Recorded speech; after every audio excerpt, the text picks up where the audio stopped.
wonten Allah Taala ingkang nampi maslahah fiddin.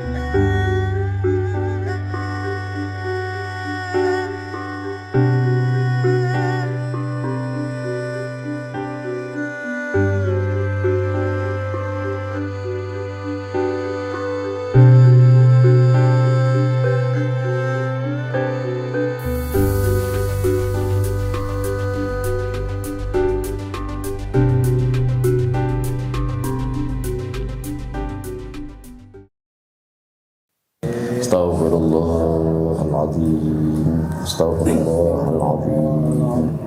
Asyhadu an la ilaha illallah wa asyhadu anna Muhammadar Rasulullah. Asyhadu an la ilaha illallah wa asyhadu anna Muhammadar Rasulullah. Asyhadu an la ilaha illallah wa asyhadu anna Muhammadar Rasulullah. La hadrana bin Mustafa Rasulullah Muhammad sallallahu alaihi wasallam wal arwah azwajihi wa abnaihi wa banatihi wa ahli baitihi wa dzurriyyatihi ajma'in wal arwah jami' ikhwanihi minal anbiya'i wal mursalin wal malaikatil muqarrabin wal awliya wal minal 'alamin syuhada salihin masyariqil ardi wa biha thumma ila astainipun para sultan wonten ing kraton ing Jakarta hadi ningrat Sultan Hamengkubuwono kapisan dumugi akhir wa ila arwahi sedayapun para ulama para aulia ingkang sami sumaring pasarian masjid-masjid Patok lan Masjid Kaungan Dalem wabil khusus simbah Kyai Mursodo simbah Kyai Mustafa lan putra wayahipun sabrayatipun mugi putra kaum muslimin muslimat mukminin mukminat ingkang sami sumaring pasarian Kilen Masjid Patok Negoro Ploso Kuning. Anallahu yaghfir lahum dzunubahum warhamhum wa ya'fihim wa ya'fu anhum wa yukrim nusulahum yasi'um dakhalahum wa yurkuburuhum dakhalahum jannah. Al-Fatihah. A'udzu billahi minasyaitonir rajim. Bismillahirrahmanirrahim. Alhamdulillahi rabbil alamin arrahmanir rahim maliki yaumiddin. Iyyaka na'budu wa iyyaka nasta'in. Ihdinas siratal mustaqim. Siratal ladzina an'amta 'alaihim ghairil maghdubi 'alaihim. Amin. Assalamualaikum warahmatullahi wabarakatuh. Waalaikumsalam. Alhamdulillahirabbil alamin wassalatu wassalamu ala asyrafil anbiya'i wal mursalin wa ala alihi wa ashabihi ajmain. Asyhadu an la ilaha illallah wa asyhadu anna Muhammadar Rasulullah. Allahumma shalli ala sayidina Muhammad wa ala alihi wa sahbihi wa mawalah ila yaumil qiyamah. Subhanaka la ilma lana illa ma 'allamtana innaka antal alimul hakim. Rabbi shrah li sadri wa yassir li amri wahlul 'uqdatam min lisani yafqahu qawli amma ba'd. Hadratul muhtaramin, para kiai, para sesepuh lan pinesepuh, wabil khusus Rama Kiai Arsyad Khairuddin. Matur nuwun awit rawuhipun lan sedaya sempuyunanipun. Para rawuh sedaya Bapak Ibu yang kami hormati jamaah Masjid Jenderal Sudirman. Sudah jauh-jauh sampai sini kira-kira dapat pengalaman baru nggih Bapak Ibu nggih. Mohon maaf mungkin bisa tunjuk tangan yang pertama kali ke masjid ini. Monggo. Oh banyak. Pak Yai ini memang acaranya ngaji Masjid Patok Negoro gitu. Jadi tadi kita sudah jelaskan nggih Bapak Ibu. Oh ya sebelumnya mohon nanti duduknya dienakkan sambil lendetan sambil selonjoran ya enggak apa-apa gitu. Yang penting jangan madep Pak Kiai. Madep ke sana enggak apa-apa. Tadi kita sudah jelaskan bahwa Yogyakarta ini punya Masjid Patok Negoro yang menjadi kalau diistilahkan dalam khazanah para muslim di Jawa itu kiblat papat kalimo pancer. Nah, jadi kiblat papatnya itu adalah masjid. Tadi kita sudah ke Masjid Ad-Darajat Babadan, itu kiblat yang sebelah timur, Masjid Patok Negoro yang sebelah timur. Di situ yang dimakamkan ada Kiai Karangbesari, ada Kiai Dipokusumo, ada Kiai Lurah Sorowedi, ada kiai-kiai yang lain, para sesepuh-sesepuh yang dulu membangun masjid dan menjaga ketakmiran masjid. Kemudian di masjid ini juga sama. Yang dimakamkan tadi Pak Yai Arsyad sudah menyampaikan ada Kiai Mustafa atau Kiai Hanafi 1 sampai dengan ngantos Kiai Hanafi sekawan ya Pak Yai. Ya, keempat. Ya. Nanti kita setelah ini ziarah ke beliau itu makamnya di sini. Nah, seperti tadi saya sampaikan Bapak Ibu bahwa letak makam-makam orang Jawa yang sebagian besar di barat masjid itu memang semata-mata ngikut sunnah Kanjeng Nabi Muhammad Sallallahu Alaihi Wasallam. Di barat atau di selatan atau di dekat masjid itu memang contoh dari Kanjeng Nabi, karena Kanjeng Nabi bangun Masjid Nabawi, makam Baqi atau makam resmi itu di selatan Masjid Nabawi. Jadi kalau jenengan tindak haji ziarah ke Madinah, itu mesti akan ketemu Masjid Nabawi, di selatannya persis makam Baqi. Baqi itu artinya tanah yang luas, subur, yang ditanami pohon-pohon besar, makanya disebut dengan Baqi. Ya. Nah, karena itu para wali-wali di Jawa kalau buat makam itu mesti pohonnya besar-besar. Pohon-pohon sepuh, pohon besar. Kalau di Gambiran itu makam Kyai Jurukiting ada pohon Nogosari. Ya. Kalau di Kyai Majasto di Sukoharjo itu pohon kepuh. Kalau yang sekitar Kolombo, Demangan, sekitar UIN, kalau mau lihat pohon kepuh itu di depan Museum Afandi. Nah, depan Museum Afandi, pinggir sungai, ada tukang pangkas, itu pohon kepuh. Pohon kepuh itu. Nah, itu pohon-pohon tua, mungkin kita tidak tahu namanya hari ini. Ya bersyukurlah ibu-ibu, bapak-bapak yang hampir 70 tahun hari ini dengar nama kepuh, ya. Nah. Guyon. Ada daerah belakang Elok itu namanya Dusun Kepuh, tapi pohon kepuhnya nggak ada. Ini bersyukurlah kita hari ini muter-muter Masjid Patonegoro ini dapat banyak. Itu tadi ada Pak Yayarsat mengatakan di sebelah itu timur bagian selatan ada Sawo Kecik. Itu juga Sawo Kecik ada 3. Nah, Sawo Kecik ini pohon tua yang memang sejak masa Demak itu memang ditanam di timur atau di area masjid. Sawo Kecik. Ini nggih Pak Yai, menurut orang-orang dulu kalau ada pohon sawo kecik mati itu mungkin minta jodoh itu. Jodohnya itu biasanya kemuning. Kemuning. Jadi ada barengannya ditanam itu. Jadi sawo kecik itu biasa nanti jodohnya kemuning gitu. Jadi di masjid-masjid tua kalau enggak di kilen masjid, di timur masjid biasanya di makamnya itu ada pohon kemuning. Nah, tapi enggak apa-apa. Sekarang itu ada masjid yang punya pohon itu udah bagus di zaman kayak gini tuh. Karena masjid-masjid rata-rata kan gambarannya masjid-masjid modern. Wah, pohonnya cuma rumput-rumput, itu pun rumput imitasi kan gitu. Masjid Sudirman apa ya? Pohonnya itu apa? Ketapang ya? Biola cantik. Ya, nanti saya udah ngasih gayam untuk Masjid Sudirman. Saya bawa pohon gayam 2 saya dapat dari makamnya Kiai Hasan Tuko Godian. Terus saya tumbuh, nanti silakan ditanam di Masjid Sudirman itu untuk menjaga sumber air supaya tidak mati. Di pohon gayam ini salah satu pohon yang manfaatnya menjaga sumber air sumber air sendang supaya tidak kering. Nah, kalau masjid ini nanti ibu-ibu, bapak-bapak bisa melihat yang bagian gerbang sebelah selatan itu, atau gerbang timur ini, atau gerbang utara udah TK itu. Nah, itu ada bulat-bulat di atasnya, kelihatan mboten nggih? Ada bulat-bulat di atasnya. Ya. Ya, nanti setelah ini kita foto-foto itu. Nah. Itu waluh. Nah. Pirsa waluh nggih, Bu nggih? Nggih, waluh. Ya, di sekeliling-kelilingnya nanti biasa tuh waluh itu gerbangnya itu. Nah. Waluh. Itu waluh, lengkap sama suluran-sulurannya. Samping kanan kirinya itu suluran-sulurannya, ya. Waluhnya itu atasnya itu. Itu waluh itu, waluh. Iya, nggih. Nah, itu kalau para sesepuh dulu menjelaskan waluh itu apa? Waluh itu diambil bentuk waluhnya itu karena dekat dengan bunyi kalimat wallah. Nah, gitu.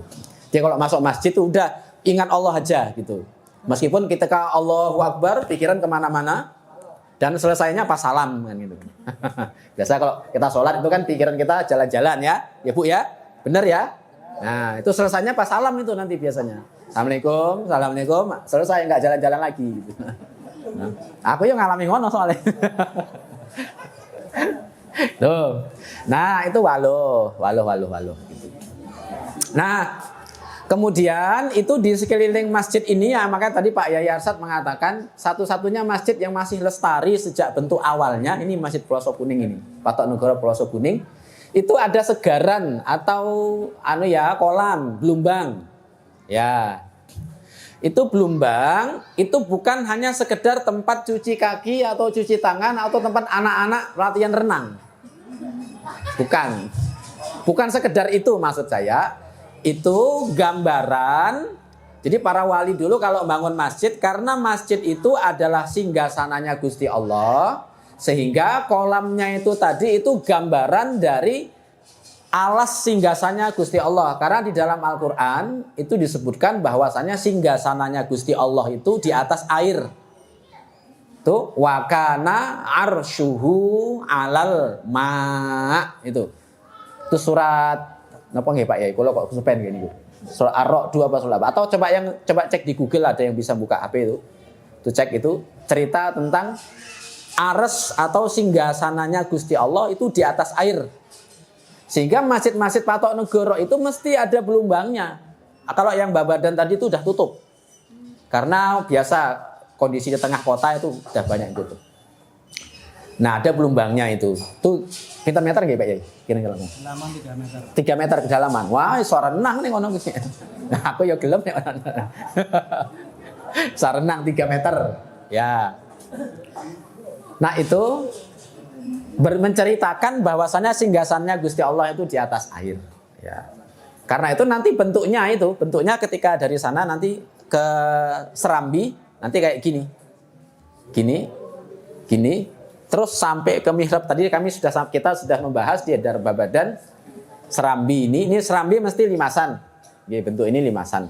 Dan tiang-tiangnya ini kelipatan 4. Termasuk yang di dalam joglonya ini itu tiang-tiangnya kelipatan 4. Kalau jenengan ngitung yang sebelah sana itu ini 4, maka yang sana 1 2 3 4 tetap 4. 4 8 12 16 20. Terus semakin besar masjidnya, maka tiangnya juga kelipatan 4. 4 8 12 16 20 24 28 32 36 40 gitu. Kenapa kok segi 4? Nah, tadi kita sudah bahas karena semua bangunan suci sejak sebelum masa Islam itu memang fondasinya harus segi 4. Bukti yang paling otentik adalah Ka'bah. Di Ka'bah itu segi 4. Itu bangunan suci sejak kapan? Sejak sebelum Nabi Ibrahim. Di dalam Al-Quran kan diceritakan Nabi Ibrahim itu mengangkat fondasi. Wa idh yarfa'u Ibrahimul qawaida wa Ismailu Rabbana taqabbal minna innaka antas samiul alim. Itu Nabi Ibrahim mengangkat fondasi Ka'bah yang segi 4 itu. Sehingga di situ dibuat prasasti Makom Ibrahim. Kan di sebelah sininya Ka'bah itu kan ada telapak kaki 2. Nah, jenengan tindak haji itu kan pasti ada itu telapak kaki. Itu telapak kaki cap-capannya Nabi Ibrahim. Itulah yang dilakukan oleh para raja-raja dan sultan-sultan di Nusantara. Kalau membuat prasasti mesti ada telapak kaki. Tuh. Yang sering ke candi-candi atau ke prasasti batu-batu itu mesti tahu. Ada raja-raja dulu kalau selesai membuat prasasti biasanya menjejakkan kakinya. Karena apa ya? Nabi Ibrahim memang begitu. Gitu ya. Nah, ini tadi Blumbang, ini Serambi masuk ke dalam. Tadi saya sudah sampaikan, tingkat Serambi ini begitu naik ke ruang utama dia harus naik karena apa? Tingkatan orang umum sama orang yang nggak umum kan beda. Ya, tingkatannya Mas Yazid sama Mas Anjas beda itu. Beda tingkatannya itu. Yang satu tukang buat teh, yang satu tukang MC kan itu. Nah begitu masuk pengimaman itu naik dikit tingkat ke selanjutnya gitu. Termasuk mimbarnya, itu mimbarnya tingkat 3 sama tempat duduknya jadi keempat gitu. Mimbarnya niku nek mimbar kawit awal nggih, mimbar itu. Nggih, dari pertama memang bentuk mimbarnya begitu. Kenapa? Karena dulu hadisnya kan Kanjeng Nabi ketika mau Idul Fitri itu mau khutbah, kan malaikat datang malaikat meminta Kanjeng Nabi untuk mengaminkan 3 doa. Tangga pertama, doa pertama Kanjeng Nabi amin. Tangga kedua, Jibril mendoakan, Kanjeng Nabi mengatakan amin. Tangga ketiga, malaikat Jibril doa, Kanjeng Nabi mengatakan amin. Karena doanya cuma 3, akhirnya para ulama menyimpulkan lah nek ngono iki berarti undang-undangane telu. Gitu. Iya, tinggal maka dibuat 3 gitu. Undang-undangan mimbar gitu. Tuh, 2, 3 terus tempat duduk di atasnya. Ya seperti itu. Itu kalau di dalam nama mimbar ini kayak gini nih namanya mimbar bayan. Sekali lagi namanya apa Bapak Ibu? Mimbar bayan. Kenapa kok disebut bayan? Karena itu tempatnya khotib untuk membayan. Membayan itu artinya menjelaskan perkara-perkara syariatipun Kanjeng Nabi Muhammad Sallallahu Alaihi Wasallam. Nah itu disebut dengan mimbar bayan. Gitu ya. Nah kemudian tadi di darajat kita juga sudah menjelaskan di atas mustokonya juga sama. Kinten-kinten bentuknya sama ya dengan darajat nggih Bu nggih. Bentuknya darajat tadi yang di atas itu ada godonya, ada daun gambirnya, ada daun kluwehnya. Jadi bisa dilihat kalau dari sini agak silau nanti kita lihat dari belakang. Dari belakang tuh lebih bisa melihat karena nanti mustokonya itu bisa gampang dilihat dari sebelah barat itu, di sebelah makam itu ya.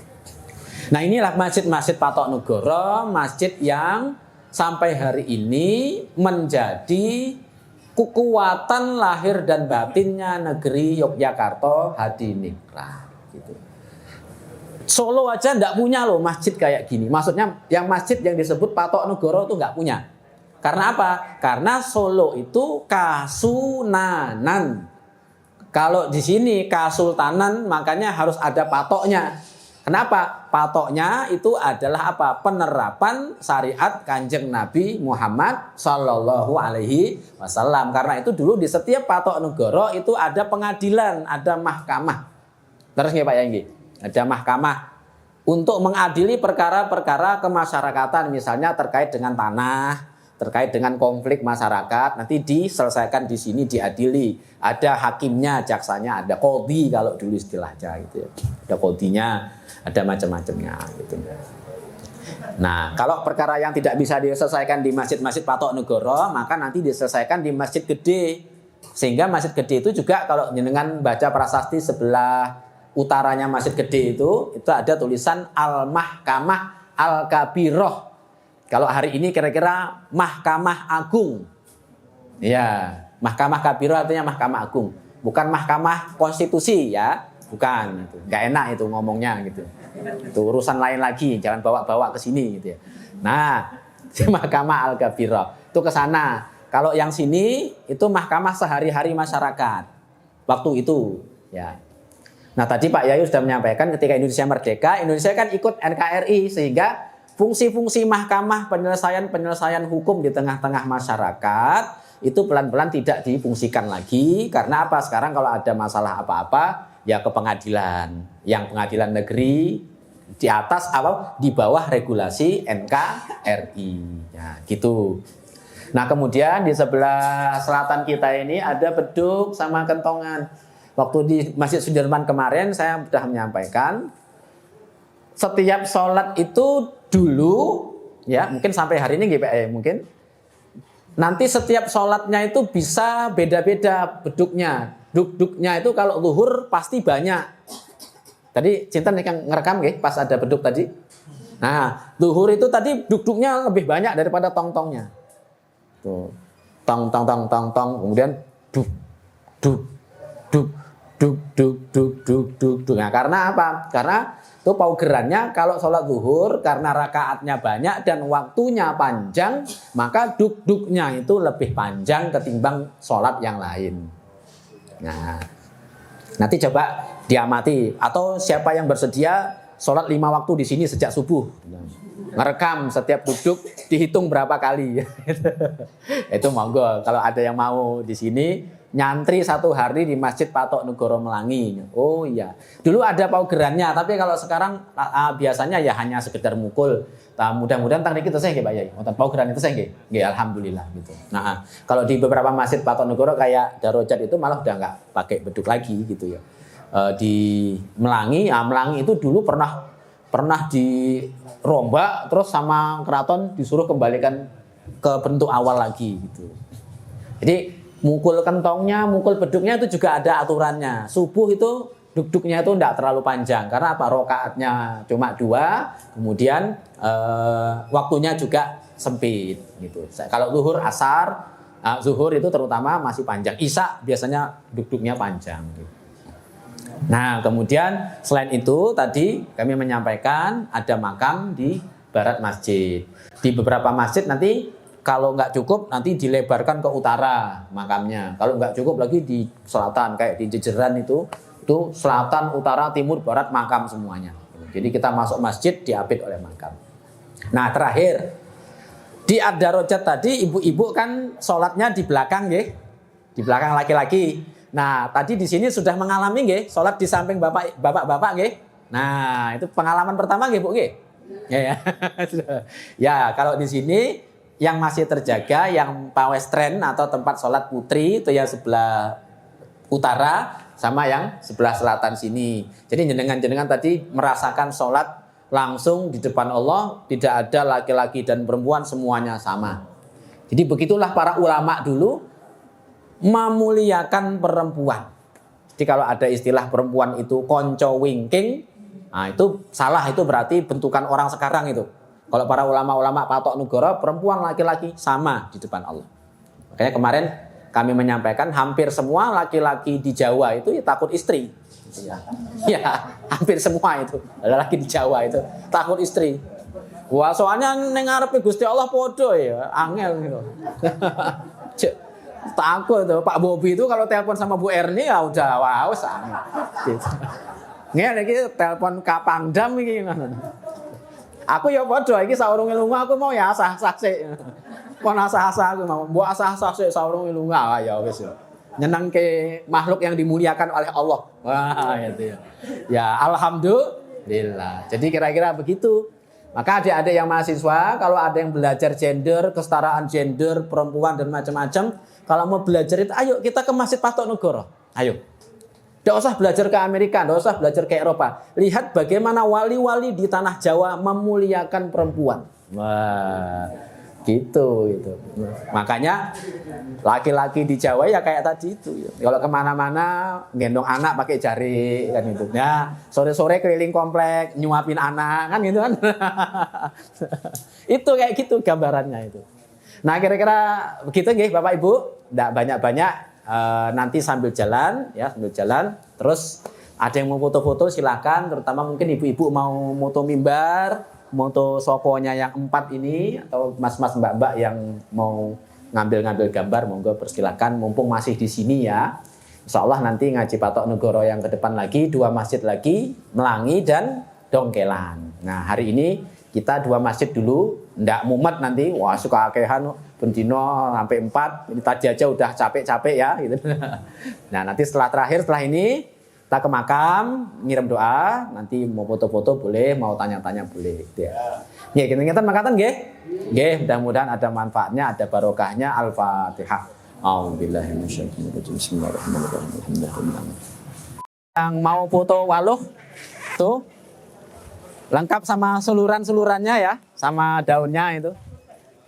Nah, salah satu view yang paling bagus moto masjid ini kalau kita duduk atau berdiri di sini. Nah, ini kelihatan semuanya loh, ces gitu. Mangga ini. Jadi di sini view-nya. Gus. Itu waluh sama suluran-sulurannya. Kenapa mesti waluh? Dulu gimana?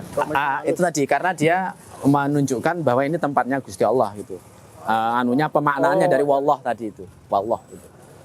Disimbolkan dengan waluh. Bapak Ibu yang mau memoto mustoko masjid dari sini ini kelihatan sangat dekat ya. Kalau yang dari sana tadi agak jauh ya. Ini sangat dekat ini sini monggo. Nah, ini Bapak Ibu kita akan mendoakan Mbah Kiai Mustafa yang diceritakan Pak Kiai Arsyad tadi sebagai tokoh yang menjadi kiainya sesepuhnya di sini. Kiai Mustafa ini juga punya julukan Kiai Hanafi pertama. Kiai Hanafi 1 ya. Beliau makamnya ini yang pas di dekat pintu ini. Tadi juga kami belum menyampaikan bahwa paugeran makam sesepuh di Jawa, makam tua di Jawa itu paugerannya atau peraturannya itu ada di utara Pesarean. Yang paling tua itu ada di wilayah paling utara. Itu. Makanya kalau jenengan ke makam-makam di kampung-kampung di Yogyakarta, yang di sebelah utara atau paling utara itu pasti yang tua-tua, sesepuh desa biasanya. Ya. Kalau ternyata di sebelah sananya ada makam, itu makam baru karena lahannya tidak cukup. Tetapi konsekuensinya makam sesepuhnya harus ditinggikan. Nah, gitu. Awalnya ini beliau ini yang paling tua di sini, yang paling utara maksud saya, ya. Tetapi karena tidak ada lahan, di sana ditambah makam-makam baru, tetapi syaratnya satu, makam beliau harus ditinggikan. Karena apa? Para sesepuh itu harus dihormati. Itu di para pendahulu pembabat alas tetap ditinggikan, makam-makam yang lain silahkan kalau mau di utara-utara, tapi tidak boleh tinggi daripada makam beliau. Nah, itu loh, sampai di Jawa itu sampai orang mati pun tetap dihormati itu loh. Jadi tidak sekedar wis mati wis rampung ben wae wis. Enggak sekedar kayak gitu di sini gitu ya. Nah, mari kita masuk ke ayat yang bisa masuk monggo, kalau tidak bisa nanti di sini-sini aja enggak apa-apa gitu ya. Ya. Ini Kiai Hanafi 2. Sedangkan ini Kiai Hanafi 1 atau Kiai Mustafa. Ya. Nah, Kiai Mustafa ini punya bapak namanya Kiai Mursodo. Kiai Mursodo punya bapak namanya Kiai Nur Iman Melangi. Ya, masuk aja Pak, masuk aja Pak. Bapak Ibu juga mau masuk, monggo, monggo. Masih luas, masih cukup. Masih bisa, monggo, monggo. Nggih. Monggo. Nggih, monggo, monggo masuk.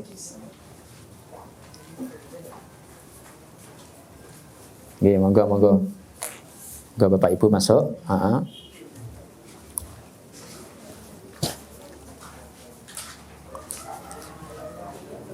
Nah, kemudian secara bentuk makam menunjukkan bahwa kalau semakin tinggi itu berarti memang beliau semakin derajatnya gitu ya.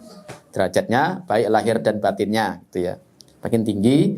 Nah, ini di sini ini makam sesepuh ini Kiai Mustafa yang tadi diceritakan oleh Pak Kiai Arsyad ya, atau Kiai Hanafi yang pertama.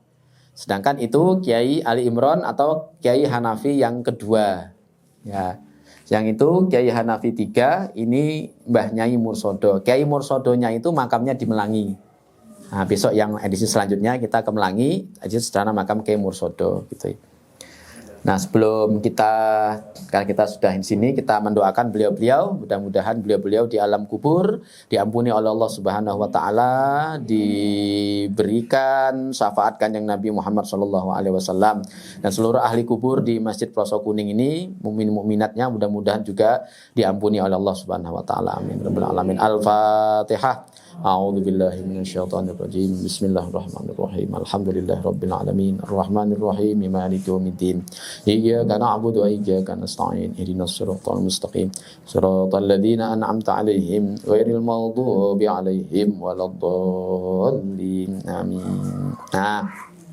Oke, sekarang kita melihat struktur makamnya ini tumpukan-tumpukan batu. Jadi tidak satu batu tapi batu kecil-kecil yang ditumpuk menjadi satu, ya, sehingga dari bentuk-bentuk beginilah nanti orang-orang dulu menyebut makam itu sebagai candi. Iya, karena memang susunannya kalau jenengan ke candi-candi ya susunannya ya kayak gini nih, gitu ya. Nah, makanya nyebutnya candi gitu ya. Nah, ya sebenarnya simbol-simbol begini pun ada maknanya, cuma ndak nanti semakin banyak wah kiopo kayaknya besok-besok aja kan gitu. Nah, termasuk ini kan ini ada berapa, kita hitung ya. Kita hitung ada berapa tingkat. Ini bawahnya 1 2 3 4 5 6 7. Nah, sedangkan putra beliau tidak sampai 7. Nah, 1 2 3 4 5 6. Nah, gitu. Ini 1 2 3 4 5. Nah, karena ini adalah istri. dari Kiai Mursodo, ini perempuan. Istri Kiai Mursodo, maaf. Ini iya istrinya Kiai Mursodo. Kiai Mursodonya di Melangi. Jadi ini ibunya beliau. Kenapa kok lebih rendah tetapi beliau secara tata letak lebih ke utara? Kenapa ya? Ibunya ya harus dihormati dong. Gitu. Ibunya lebih, ini kan ini Bu, tidak simetris toh? Lebih tinggi beliau kan? Ya karena ini ibunya. Ibunya ini, beliau ini. Ini yang muda. Yang muda karena kan lahan tidak ada lagi, kemudian diletakkan di sini. Di atas sini enggak masalah gitu ya. Ya, itu biasanya kalau yang seperti jadi tata letak kayak gini ini juga menyimpan maksud-maksud ya. Tidak ngawur gitu. Oh, iki ibune rodok dhuwur sithik no, mosok ibune ning ngisor anake kan gitu. Enggak boleh gitu. Bukan yang tinggi ininya tapi tinggi ininya gitu.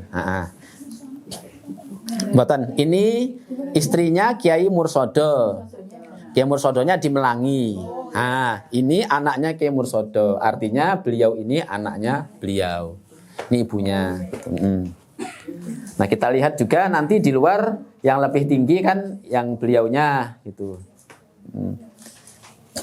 Tapi ada memang nanti tapi di tempat-tempat yang lain-lain lagi ada nanti yang perempuannya nanti di sebelah baratnya. Ini kan yang barat kan nanti laki-laki itu. Ada nanti perempuan di sebelah baratnya laki-laki. Ada di beberapa makam kayak begitu. Biasanya kalau seperti itu berarti secara silsilah derajatnya lebih tinggi perempuannya gitu. Misalnya perempuannya anak sultan, laki-lakinya anak pejabat di bawah sultan. Nah, berarti biasanya laki-lakinya di sebelah timur gitu. Nah, kayak gitu-gitu juga ada, Bu. Nah, itu enggak usah di Terawang, kita udah ngerti. Ini mesti anu. Nah. Iya, ya gitu kira-kira nggih. Nah, kemudian apalagi ya kira-kira ya. Ya ini intinya ini paling utara dulu. Cuma karena warga sini lahan pemakamannya sudah habis, akhirnya makam-makam baru diperluas di sebelah utara. Tapi satu syaratnya apa? Yang sesepuh harus ditinggikan. Yang di sana tidak boleh lebih tinggi dari sesepuhnya. Gitu. Ya, nah itu. Jadi adab dan akhlaknya itu benar-benar menjadi pertimbangan utama untuk memuliakan para sesepuh, para tetua-tetua itu. Oke, monggo Bapak Ibu kalau ada yang mau lihat-lihat lagi, ada yang mau foto-foto, ini simbol-simbol makam-makam ini juga cantik-cantik gitu ya. Ini seperti itu. Artinya ya? Iya Bu, ada artinya gini-gini. Kenapa kok seperti ini tuh ada artinya? Ukir-ukiran seperti ini ada artinya. Ya, sekarang anak-anak muda kalau nyoret-nyoret dinding, joksin sama kisruh aja ada artinya. Apalagi guratan-guratan kayak gini di makam para sesepuh pasti ada artinya. Ini Kiai Hanafi III, berarti beliau ini anaknya yang paling utara itu. Ini yang Nyai Sarbini ini anunya beliau, Kiai Sarbini, Nyai Sarbini adalah istrinya beliau. Lebih panjang ya? Ya, tapi ini lebih panjang secara ukuran makamnya. Ukuran makamnya lebih panjang dan lebih tinggi gitu.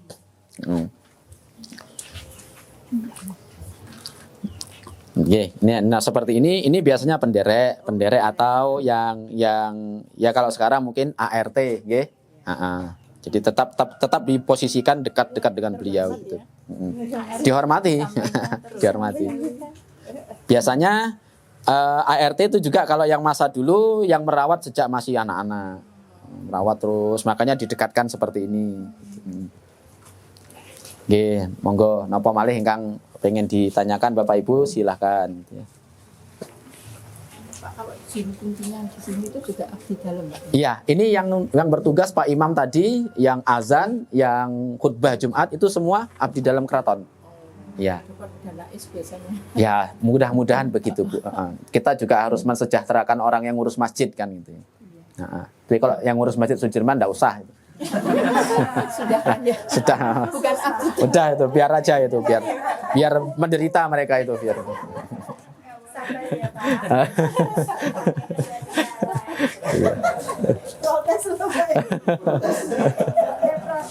Iya, ngurus umat biar harus menderita no. Ngurus umat kok senang-senang. karena kita nanti foto-foto dulu di sana, setelah itu nanti kembali ke Masjid Sudirman dan kembali ke tempat masing-masing ya. Alhamdulillah. Dah, enggak capek-capek, mudah-mudahan tambah sehat.